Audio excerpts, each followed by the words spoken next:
So this is I'm Violetta Tiziliani from Impact Hub Athens. I'm in charge of communication dissemination of the Remedies program, and I'm here welcoming you in this event, which is actually a series of at least eight webinars on plastic identification. We call it Plastic Fantastic. After the hackathon, we organized the last year, and it's based on an educational. It's an educational webinar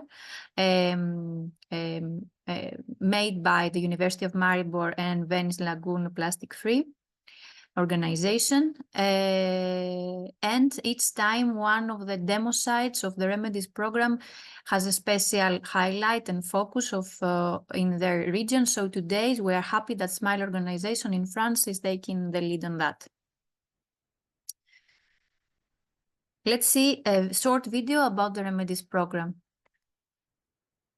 Can we turn 400 tons of plastic from seas, rivers and coastlines into a powerful force of change? Meet Remedies, a European mission project that is bringing forward a big movement for a plastic litter-free future.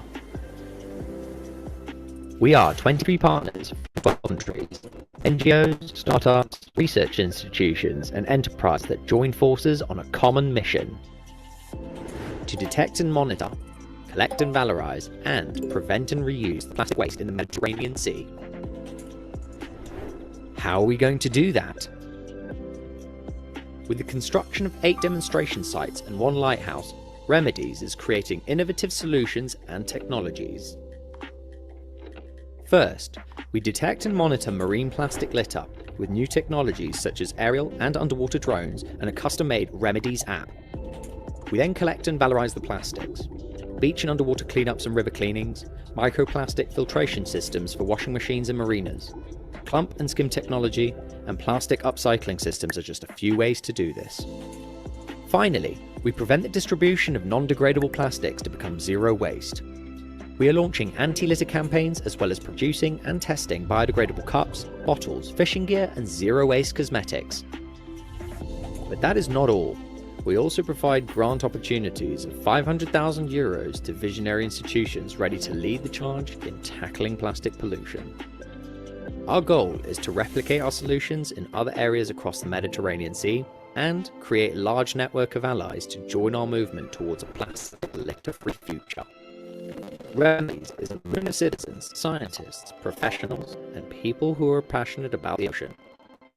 Follow us, contact us, and collaborate with us to multiply the benefits of Remedies innovations in many more places. Can we turn 400 tons? So I think this video is very characteristic and has all the information about the Remedies project.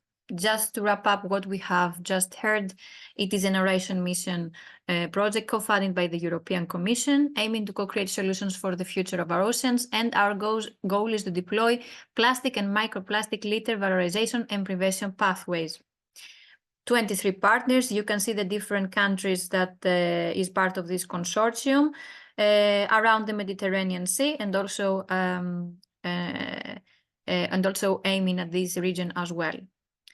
So we have 8 different demo sites and 1 lighthouse in Italy. The lighthouse actually is today represented by the Venice Lagoon Plastic Free organization, and the rest 8 demo sites is in Slovenia, Koper, Italy, Sardinia, Greece, the Cyclades Islands, Montenegro, France, to get today with Smilo, Albania, Morocco, and Spain.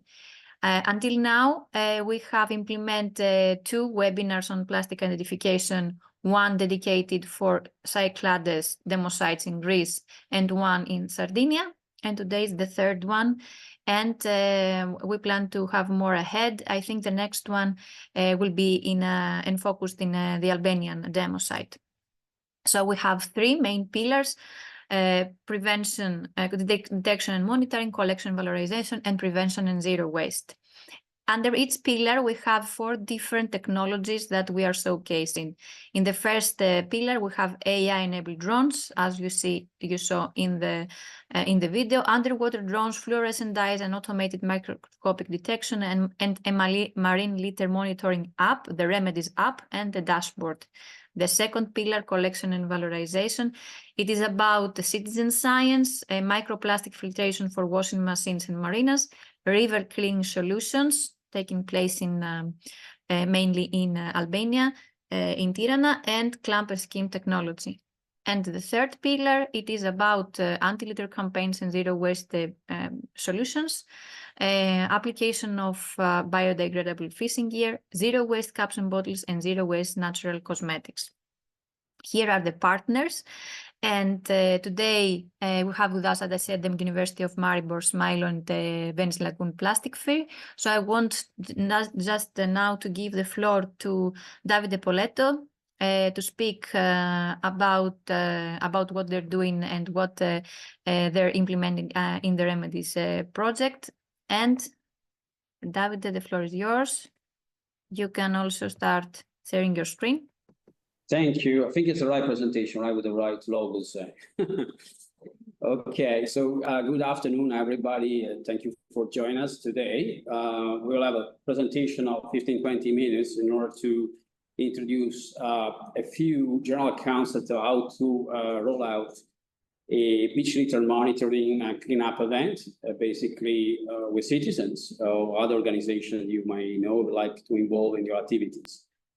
This is a part of a training program, the workshop initiative that we set in place at the beginning of the project in order to be all aligned, all partners that have to deal with activities of cleanup on the field and beach litter monitoring session in order to be on the same page, to use the same codification, to validate the app. As you know, one of the technologies that we develop as Venice Lagoon Plastic Free in cooperation with Infodata, the software house part of the project, is a beach litter monitoring app that capitalized on a previous Horizon project called Maestro.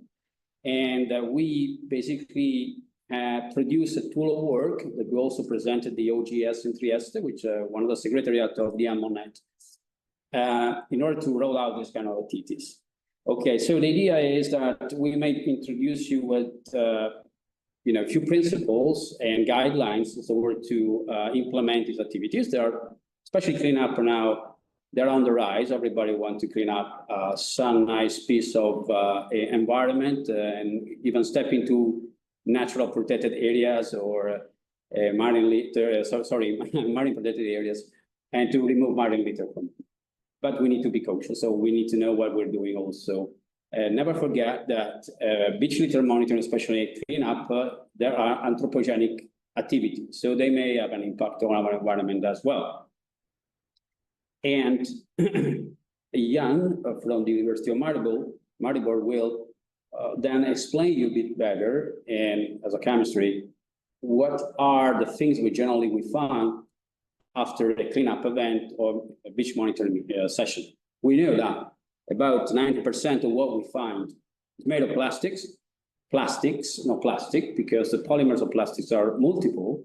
And so you have also the opportunity to discover a bit more about the properties of this plastics, the chemistry behind plastic, and the way also we may recycle them and to which extent, because no plastics is conducive to be recycled. Okay, so let's start, and in order to be quick on this, and if you have, there will be a session for question and answers after this session. So I will start with how to organize a beach litter monitoring session. Okay, so basically, Johnny, what we recommend to use, first of all, to be trained how to do it. So of course, everybody is free to implement these activities, but it is always good to have a solid background how to do it, to have hands on the in particular J codification of the marine litter. There is a pan-European vision about how to manage this. It took a number of years to come up with a shared and always updated list of items that we may find during our activities. And this comes from the Edmonet, okay? It's a network that is in charge of the specific work under the chemistry department, or we say group study, and GRC as well. Okay, so generally what we do here, there are different areas. I will not spend really much time to tell. There are people that, you know, prefer, or groups that prefer to have a transect of 50 meters along the beach. Other 100, we use the 100 standard transect, okay? So you need to, if you use the app of Remedies for shore litter monitoring, you don't need the pencil, the printing out the classification list, which is a very long list of items, hundreds of them, okay? So you don't have to pick everyone and each of these and sign it and mark it. Then you maybe don't even need the four movable sign signals like wood stick, flags, or others in order to delimit the perimeter of your activities, okay?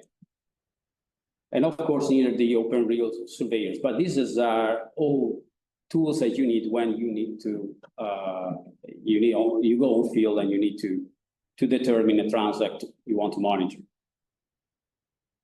So generally, we don't monitor when there is a storm, right? Or when there are floods, or in the aftermath of these extreme weather events. So we need to have either for, I mean, security, personal security, security of the team that is joining you, but also because we need clear weather, and we need to have data that are not extreme because of the weather. You know, the storm surge and wind and massive waves can also wash and strand a substantial number of litters. So maybe in this condition, it's good that you organize a cleanup event, but not a beach litter monitoring a survey, okay? The other thing, that very general recommendation, that you have to preserve the environment and be mindful about the wildlife present in the hotspot areas. General people, this is for the monitoring, is even more for the cleanup event. People want to go in nice places. They want to have a cleanup event in nice places, but it's clear everybody wants to go there, but you need to be very careful. And to mind if there is a nesting period, specific birds and vulnerable species, endangered species, be very careful. Avoid to do it if you know that there is a presence, or you may even remotely harm any flora fauna that is endangered in the area. So avoid to do any activities. Okay. Plan your activity in coordination with the waste management entities, or authorities and other relevant authorities for the authorization. It depends on your country, but before going, okay, let's go and have action, basically you have to pass through a sort of green light from your administration, your municipality. At least you have to let them aware that you are doing this activity. In Venice, we have a problem sometimes with many people, organizations, they want to do cleanup events, and we have to communicate in advance to the municipality that we are planning this activity in that specific place and that specific hour, because we, when you collect a marine litter and when you monitor some marine litter, we don't want the marine litter to stay there after we monitoring, okay? We are not obliged to pick them up and to remove them and dispose them, but actually this is something we do. So basically, even a session of 100 meters transect of monitoring can turn into a cleanup event as well. So all these things that you find on the beach, they need to be disposed properly, okay? So don't bring home a put in your trash bin. This, try to secure the right pathway and the end of life of this specific waste that you reclaim from nature. And the other thing that most of groups, they forget about is to be insured, to insure your activities, to insure your session. When you go on field, be careful, because never happen until it happens. And then you are responsible, your organization responsible, especially non-governmental organizations are very exposed to this kinds of risk, okay? University, research center, they have their own insurance policy, but in particular, as NGO managers like we are, we need to be very careful, be more careful of very established and well-organized, entities. So always have this insurance policy active, okay? Just a second, okay. Okay, there are things that you should not do, other things that are allowed to do when you want to monitor 100 meter of transit, okay?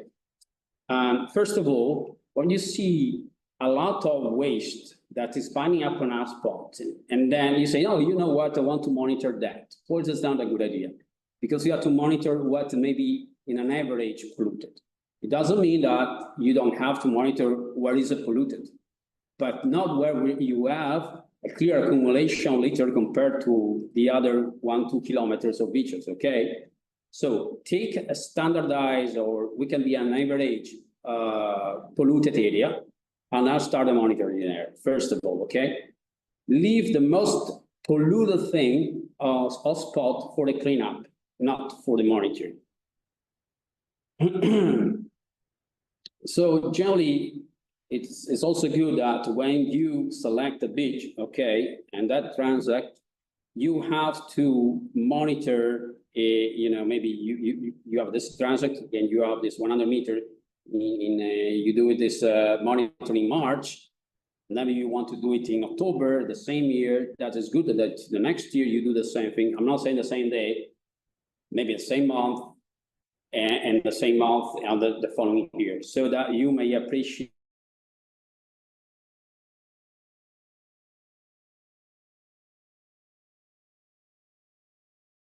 going up or going down or stationary, okay? And monitor only what is naturally stranded and visible on the surface on the beach. Do not dig to search for litter or look for other litter accumulated by other means. This is a bit tricky sometimes, of course. You see, if you use that kind of tool on the left, this is okay. On the right, this is not, because you're digging. Digging is when you dig, you, in a way, you come up with a legacy of pollution. And it's good if you want to practice a cleanup, okay? But for the monitoring, we have to stay on the surface. It's also true that sometimes the seaweed entangles the superficial, and you don't see them. So they entangle, they cover the superficial stranded plastics of debris or whatever. And then in that case, we go and check what is in the seaweed. But don't dig and don't go underneath in order to discover new plastic. It is, would really pollute also the data, okay? Our monitoring, sometimes it's true that's difficult to identify the width of the beach to monitor, because 100 meters is clear.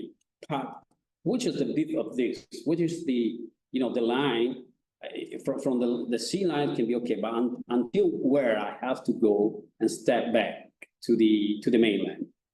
And actually, generally, they say that we can go until there is a defined line that is given by stable consolidated vegetation.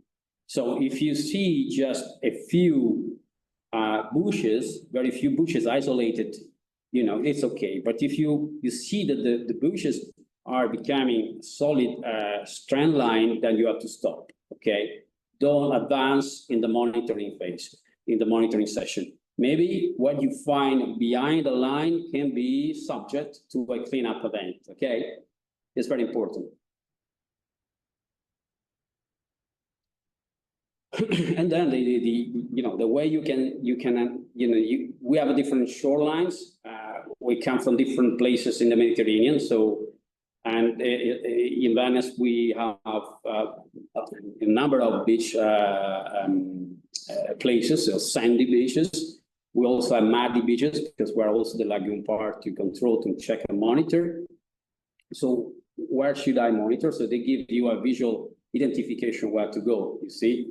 So this is where the bushes create a line, green line or gray line. And although it's plenty of plastic here, you don't have to remove things here.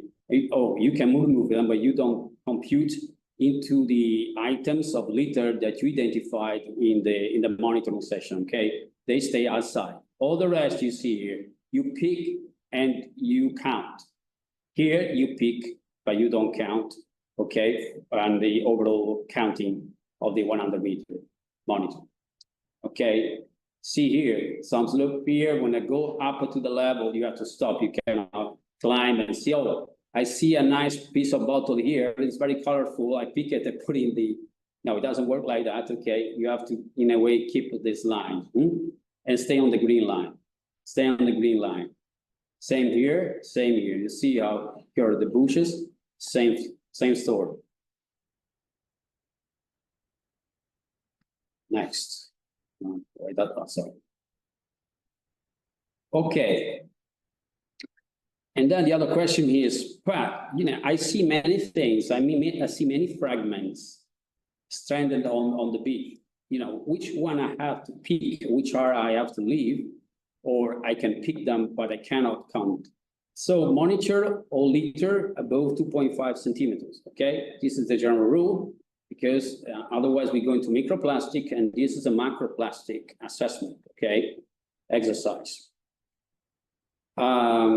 If in the list G or J code, what I told you is a sort of comprehensive list of items you may find on the beach, you find something, some oddity, you find something that cannot fit into them, then take a picture and share with the organization chart for the validation, or they can help with the validation, okay?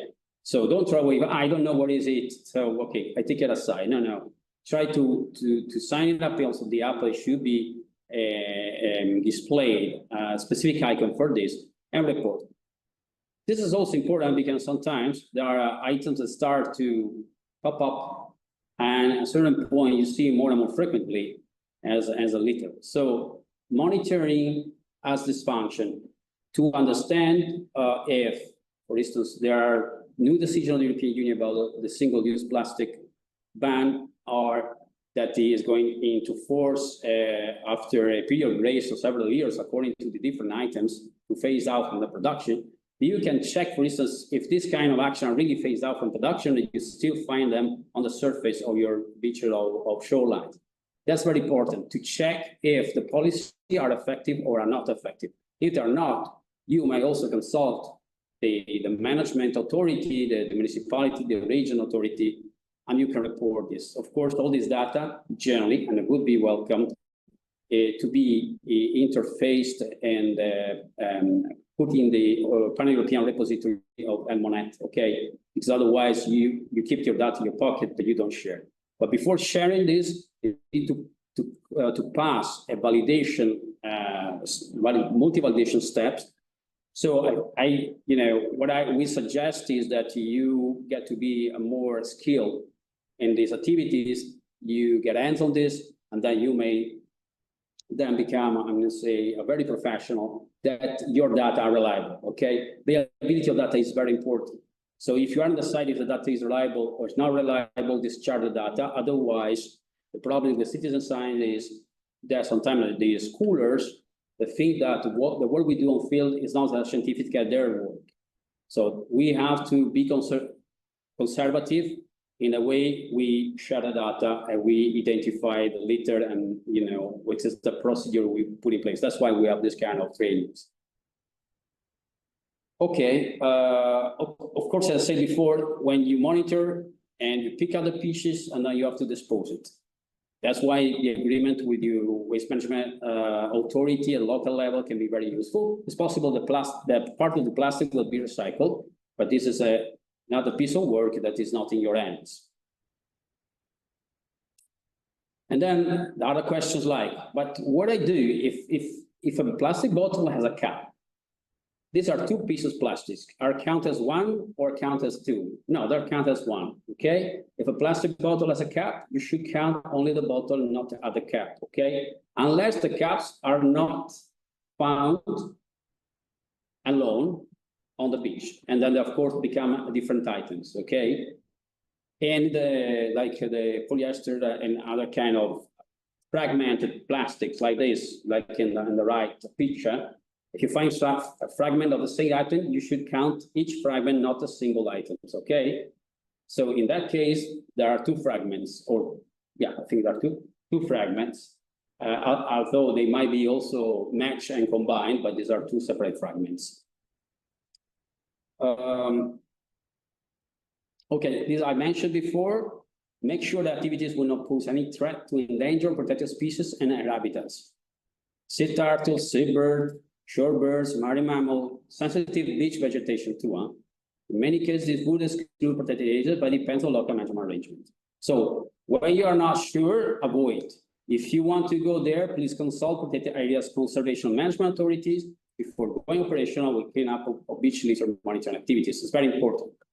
And try to avoid conducting beach surveys during the summertime in areas with touristic presence, as beaches are clean and bathing facility manager for tourist season. You know that from, at least here, at the beginning of June up to September, more or less, mid-September, the beaches are clean. There might be places where beach is not clean, and then you can go there and see. But you know, sometimes say, yeah, we go to the beach and clean up for the monitoring, but you know, but it's being already cleaned up mechanically by those that manage the beach. So that's not a good idea to do it. Okay. And then we have also some hints about the. I don't know if it's still time. Otherwise, we have a few minutes because I lost a bit computation time. What the chair lady says, I will follow. But of course, in general, when you want to organize the beach litter cleanup, you know that your multi is loose compared to a monitoring session. Okay, you can go any time of the year. Of course, it's not that you're climbing up mountains to go in difficult places to reach. Sometimes when you organize, or most often when you organize a beach cleanup, you want to have people enjoying, because you know, besides cleaning up the beach, which is a good way to reduce the pollution of plastic or other marine litter in nature, it's also an excellent way to bond with nature, to be aware of the pollution. So there's also education. It's a sort of educational training and opportunity. So this is just a very general aims in order to make things smoothly and easily. Okay. Before going there, I'm sure that most of you, they know already at the back of their hands the place where they're going to remove the plastic, organize the cleanup event. But in case you have not, go have a scouting the area, identify the right spots, and take the pics how the beach is presented before your activities, okay? To see the level of pollution that you find, and then also you may have a picture after that. You see also the impact. It's very important. It's appreciated. And then you may have your communication strategy. It depends. It's a very open event. Then you can start a couple of weeks before. You start a nice leaflet. And you put out all the things, all the partners love, etc., etc. So your very basic things are common sense apply here. Certain standards, of course, otherwise people don't come. Yes, the other thing is that's very important, the meeting information point for the volunteers to be close to the cleanup site and easy to spot. That we organize activities where hundreds of people, and we need to be sure that everybody can reach a spot. Maybe they come later and they find somebody there, they instruct them. And they start to give this general instruction, the distribution of material and tools in order to undertake activities safely and with basic education how to go on the field. So this is the time, the sign, the contact person. All this should be told in advance. So, you know, and then the basic operation recommendation in terms of equipment and others. You know, gloves, shoes, caps, plastic bags. You know, all this should be in a way provided in advance and on the spot. All the information should be very clear, and everybody should be informed and knowledgeable. Even here, especially with a large event with a lot of people gathering, be sure that you have the green light of your department authorities that are in charge for the authorization. Okay. And you're even more here than before for the beach litter monitoring session. When you have a cleanup event, you can really, pile up hundreds of kilos of plastics or marine litter in general and dirty stuff, etc. So be sure that the Waste Management Authority is in charge of this, that you have at the end of the day, they will come and pick all this thing up, okay? Otherwise, you may find yourself sued in tribunal for a band of waste. And so be careful, it happened several times. Okay, so if you want to join also Remedies and basically our activities, which is a joint activities with the partners of the 2.4 task, which is the beach litter cleanup and for the demo site, basically we are the organization in charge, we are the Lighthouse demo site. So we're all, also in cooperation with our friends from Greece. We can provide you further insights if you need, okay? And actually, if you want to be part of the Remedies cleanup events, you are welcome to join us following these guidelines.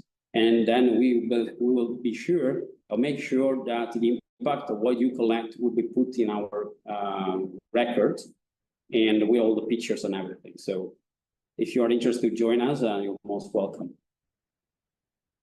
And then, okay, also to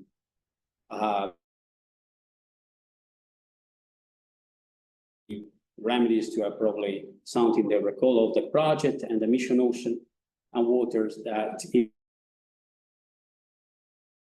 chapel under which we are embedded as a project, as also single activities. Okay. It's something that sometimes is useful. Any bruise, any cut, always have gloves, pickers. Okay, so and this is very important to be well, to go in a rough terrain sometimes, to pick up dirty, contaminated stuff.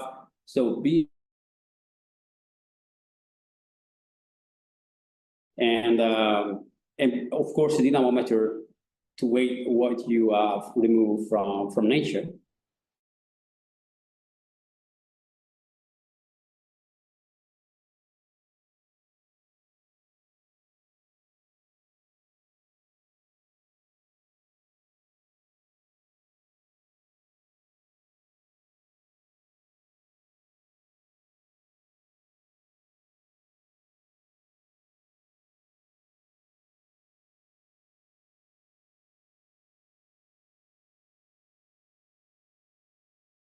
In order to finish and close the activity. So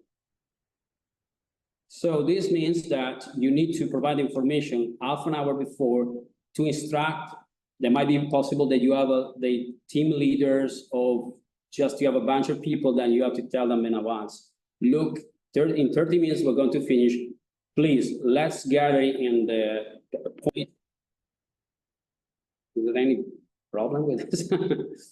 So let's gather in this place, with the place where you will drop all the things, okay? Generally, all the litter can be also the place where you are going to drop the litter and then will picked up later on by the Waste Management Authority in charge, okay, according to the previous agreement.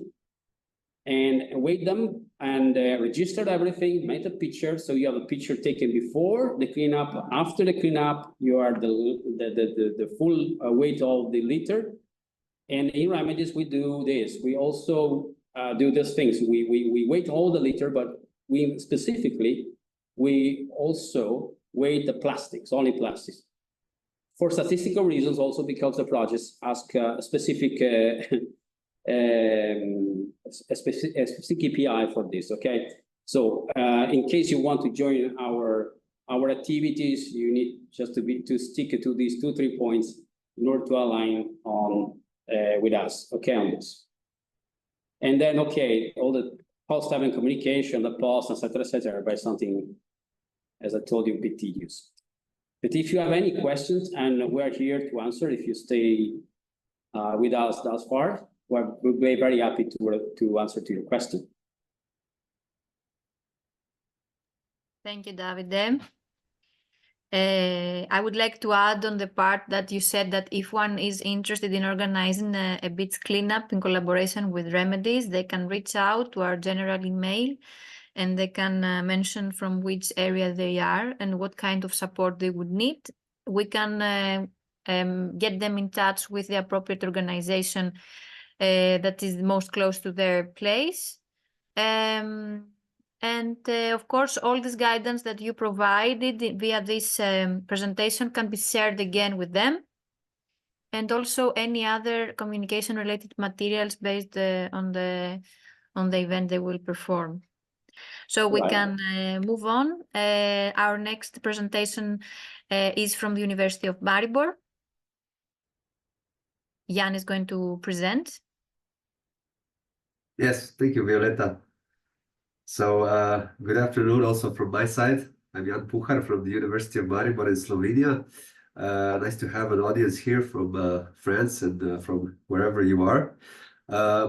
I will build now on the presentation of Davide a little bit by explaining to you what is actually this marine litter, in particular the plastic that you find on the beaches. That is such a big problem. So this presentation was created by my colleagues from the University of Maribor, Ana Maria Vujanovic, who is our PI at on the Remedies project, and it will go into a little bit more depth, hopefully not too scientific or difficult for you in terms of this marine litter from a chemical engineering standpoint.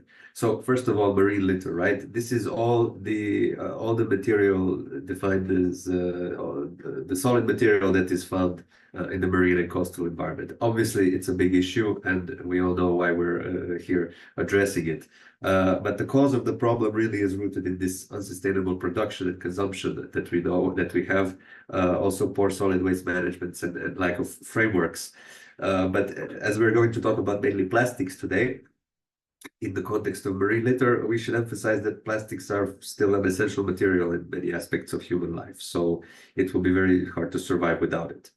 Now, I invite you to prepare your phones and your computers because we're going to have a little interactive part very soon. So in 2002, there was a worldwide cleanup event with almost 500,000 volunteers analyzing marine litter, analyzing which are the most common items. So on this slide, you can see some of the most common ones. Now I will give you a QR code and you can try to vote and see what do you think, which of these items, and you will have a link here, and you will also have a link in the chat posted by Violeta.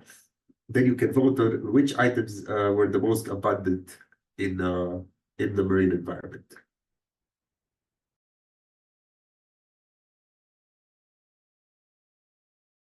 Let's have some moments for everyone to interact, and then we can see the results.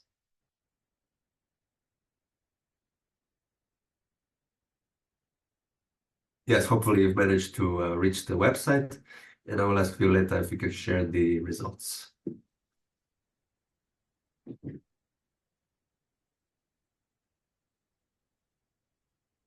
Okay, I see what you voted. So cigarette butts are in the lead, as well as bottle caps, beverage bottles, yeah.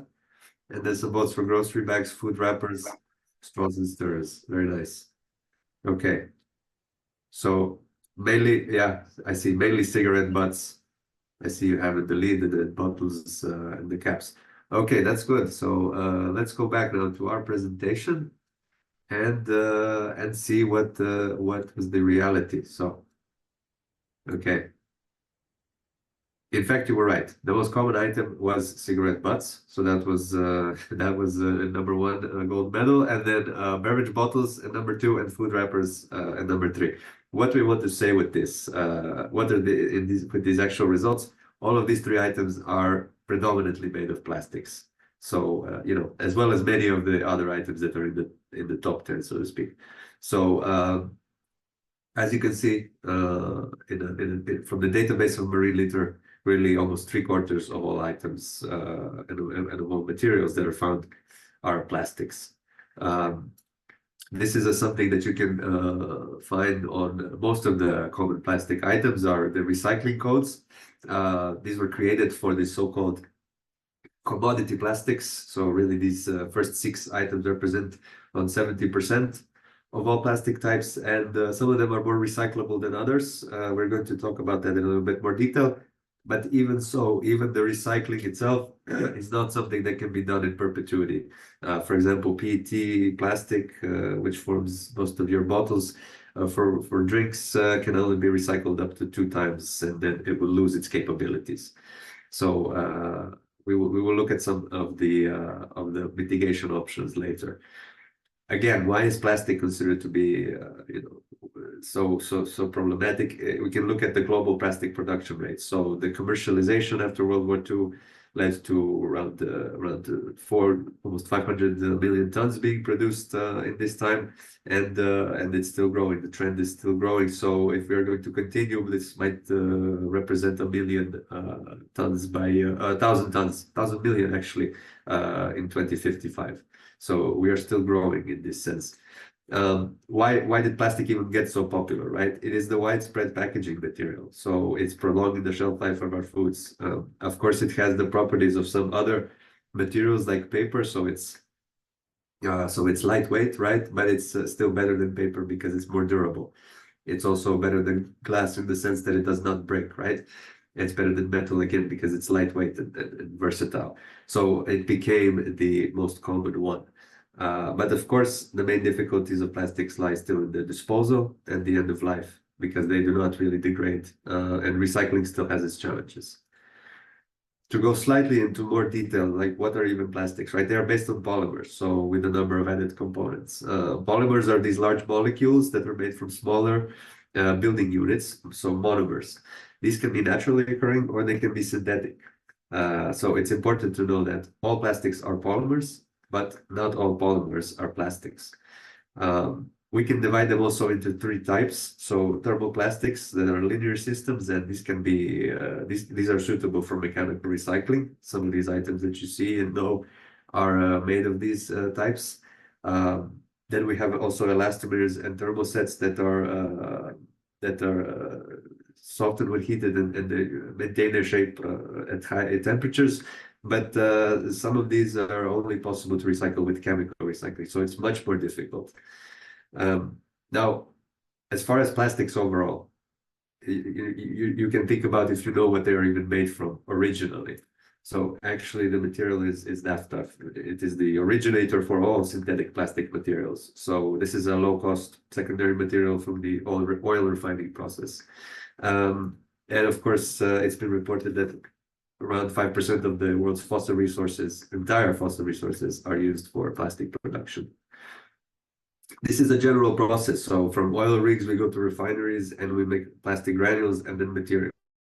So 99% of all plastics are created globally. And then 1% are bio-based. So you can still make the same, plastics with the same properties from natural materials. But this is still something that's at a very low scale on a global level. We should also consider, because we hear a lot about bio-based and biodegradable, but we should consider that these are different, right? Bio-based means that it is coming from natural materials, cornstarch or other such materials. And biodegradable means that it can degrade in nature. So some of these plastics, the best ones are in the upper right quadrant here. You see they are bio-based and they are biodegradable, but some only have one of those characteristics. So that's an important one. To reduce this dependency on fossil-based materials, we should consider research going towards the efforts of materials that are both bio-based and biodegradable. What can we do with plastic waste? Okay, so we saw that thermoplastics can be mechanically recycled. From this, we come back to polymers, so they can be reshaped back into new plastics. We also have chemical recycling for polymers that are more difficult to recycle. And then we go back to those base units. Or we can use incineration for types of plastics that again cannot be recycled. And this is how we recover energy. This is also a part of the current EU strategies, or the current status, I should say, of what is happening with plastic waste. Actually, most of it is being incinerated, close to 50%. A lot is still being landfilled, and around 50% is being recycled. So while trends are growing, and you can see that trends, especially for recycling, have gone up in recent years, we're still not quite there. As far as recycling, this is a simple process where the plastic material that we need to recycle is washed, then it's essentially grinded and melted and extruded back into a new polymer, so back into pellets that can then be reshaped into new plastics. And where is recycling plastic used? It's mainly in the building and construction sector, but then also packaging, agriculture, and other sectors. So it does offer a lot of versatile options, but again, it's not every type of plastic that can be recycled in this way mechanically. It's really only a few polymers that are suitable for it on an industrial scale. And this is why we talk about the outlook of plastic waste requiring an interdisciplinary approach, right? There's not a one-size-fits-all solution, and we can think about many different stages in the life cycle of a plastic item where things can be done, such as reusing and remanufacturing, etc. And of course, we should also think about prevention, because again, if we are producing so much plastic, we cannot just keep getting rid of all the waste. So there should be ways to replace these fossil-based plastics with either bio-based materials or alternatives that can reduce waste in the end. Again, like we said, plastic is an integral part of our life, and we can still make small steps. We can avoid single-use plastics, invest into reusable options, just to avoid waste and repurpose it. So, as individuals, we can take daily actions. Maybe you have some interesting examples that you have done, but this is what we want to showcase here. So thank you. We are also available for questions either here in the chat or later. So please, if you have anything interesting, we are open to it. So thank you. Thank you, Jan. And thank you everyone for being here today.